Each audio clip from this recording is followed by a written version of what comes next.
Okay. Yes. Okay. So we were talking about what should be the blank size. Okay. And we said that the length here should be equal to the neutral axis length.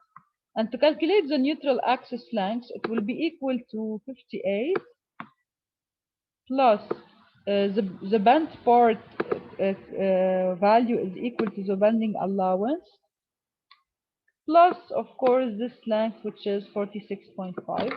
So now,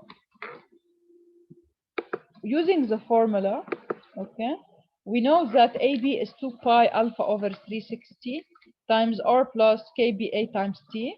Now, alpha is in degrees, and pay attention, alpha here is the bend, it's the bend angle. So it's 180 minus the included angle. Here we know the included angle from the figure given. The included angle is 40 degrees. So the bend angle in our problem is 140.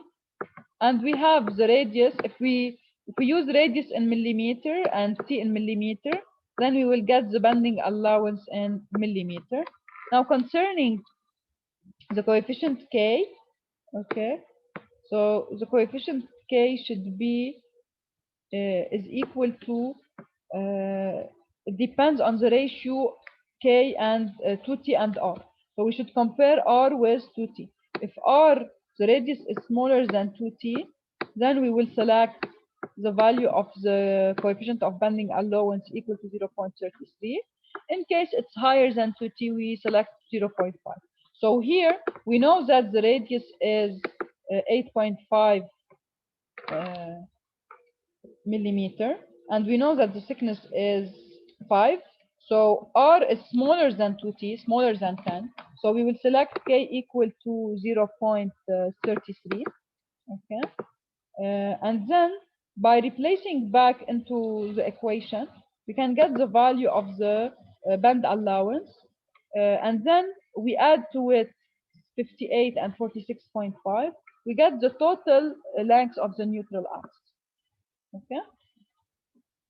Any question on this? Okay. Now, determine the bending force in the previous problem.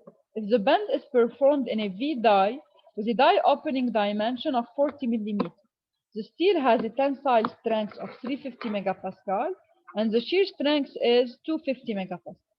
So for the force, when they ask you about the bending force, you will use this formula, this empirical relation. It's a certain coefficient. This coefficient will depend on the type of bending. So if it is a V-type bending or if it is a edge bending. Okay. So in case of V bending, we use a V die. In case of edge bending, we use a wiping die.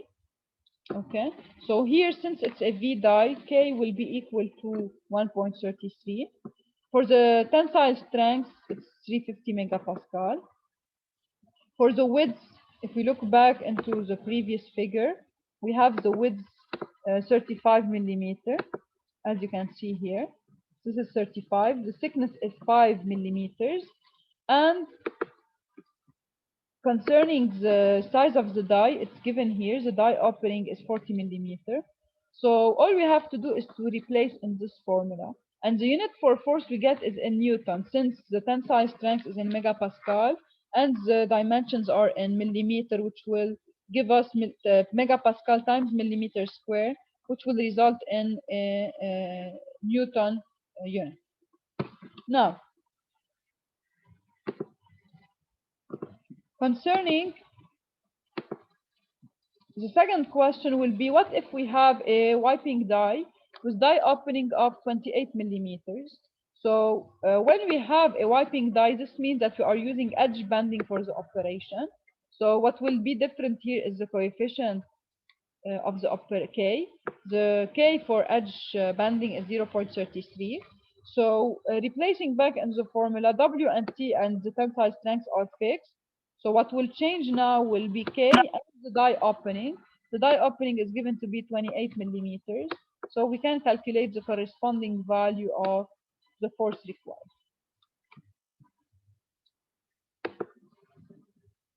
So as you can see, the force required in edge bending is smaller than the force required in V bend. Now I will go over equations for deep drawing operation, and then you will do a problem on it. So what about mechanics of drawing? Drawing of a cup-shaped part is the basic drawing operation with dimensions and parameters shown in the figure. So as you can see here, you have the blank part. It has a certain diameter, so it's a circular. Initially, you have a circular disc of diameter dB, and then during drawing operation, you will put this part between a punch and die, and then the punch will move downward, causing to deform the deformation of the initial part to form a part of different geometry, which is here the geometry of a cup. So here, when you have a circular blank and a circular punch, cross sections, you will end up with a cup. Okay.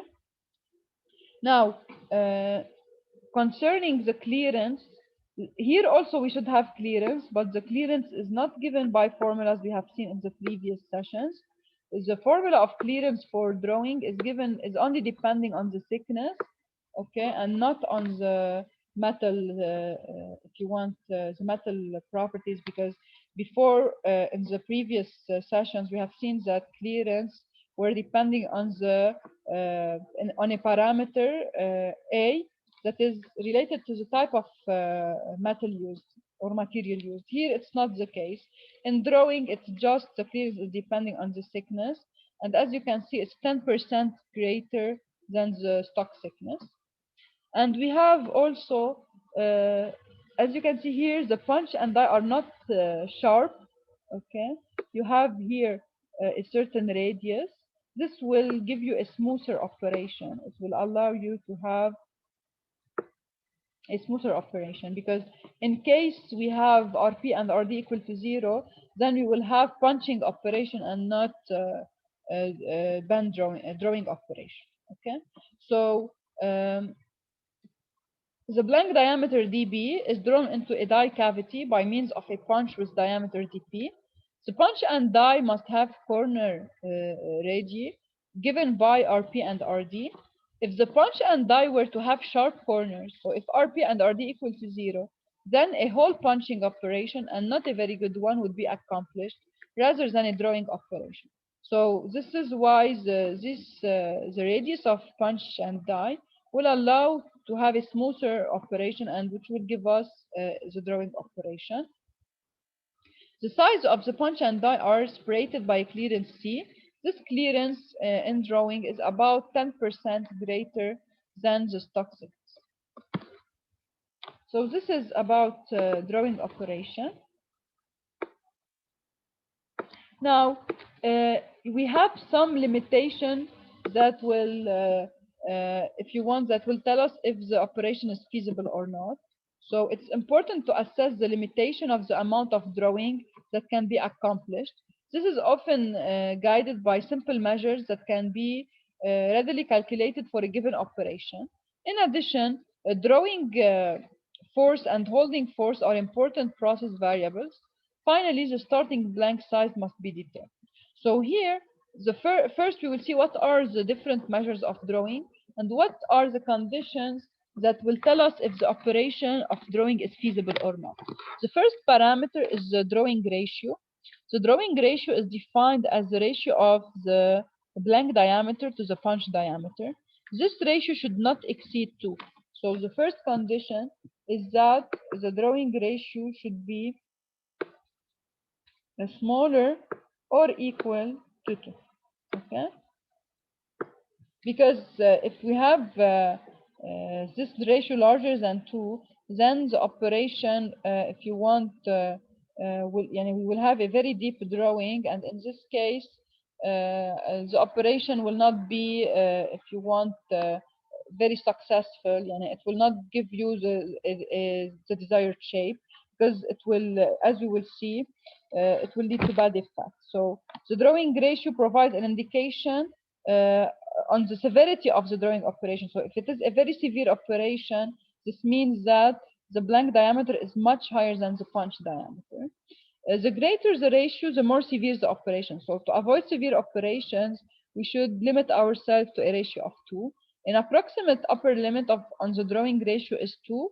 The actual limiting value for a given operation will depend on the punch and the die corner radii, the friction, the conditions depths of draw, and the characteristics of sheet metal as ductility, degree of directionality, of strength properties in the metal. But in general, we will consider that the limit is 2. Now, another way to characterize a given drawing operation is the reduction ratio R, which is given by dB minus dP over dB. So this ratio, if you want, is related to the previous ratio because R is 1 minus dP over dB. And since we said that we should have a limit for dB over dP, so we said that the condition to have a feasible operation is that dB over dP should be smaller or equal to 2. Therefore, the opposite here, we want dP over dB. dP over dB should be larger or equal to 0.5. And therefore, the reduction ratio, which is 1 minus dP over dB, should be smaller than 0.5. So if you calculated one of the two, it's enough, because if dB over dP is smaller than 2, then R also will be smaller than 0.5. Okay. Now, a third parameter that is important is the ratio of thickness to diameter. So the thickness to diameter ratio, T over dB, should not be greater than, should be, if you want, it should be greater than 1%. Why it should be greater than 1%? Because if the thickness is very, very small, then you will have a tendency for wrinkling. So you will not obtain a good shape at the end. Okay. So in case one of these limits, okay, are exceeded, yani if you have the drawing ratio higher than 2, or if you have the reduction higher than 0.5, or if you have T over D smaller than 1%, then you can say, yani, if one of the three condition is not satisfied, then you will say that the drawing operation is not feasible. Okay. And now we will do a problem on this.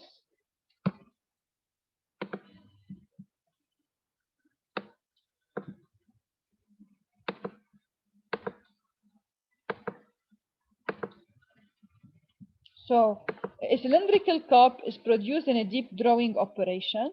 The cup height is 75 millimeters and its inside diameter is 100 millimeter and the sheet metal thickness is 2 millimeters.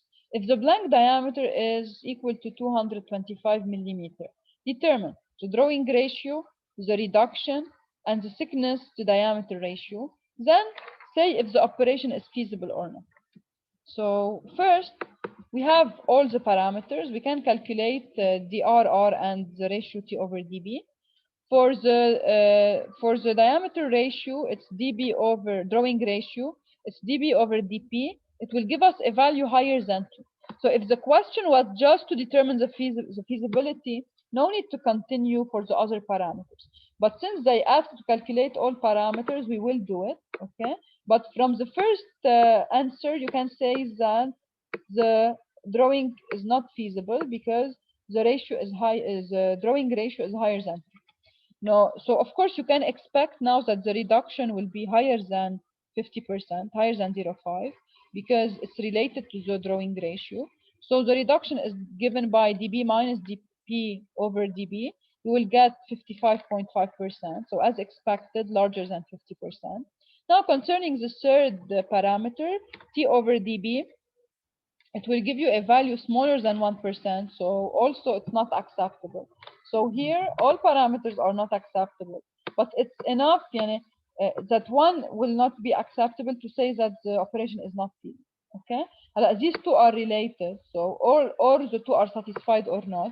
but this one is independent. So you can have this parameter satisfied while the other is not satisfied. So you will say it's not feasible.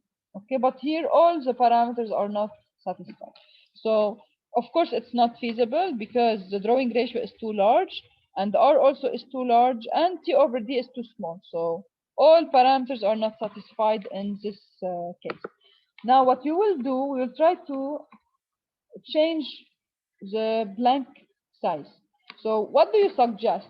If we want to make it feasible, what should we do with the blank size, blank diameter?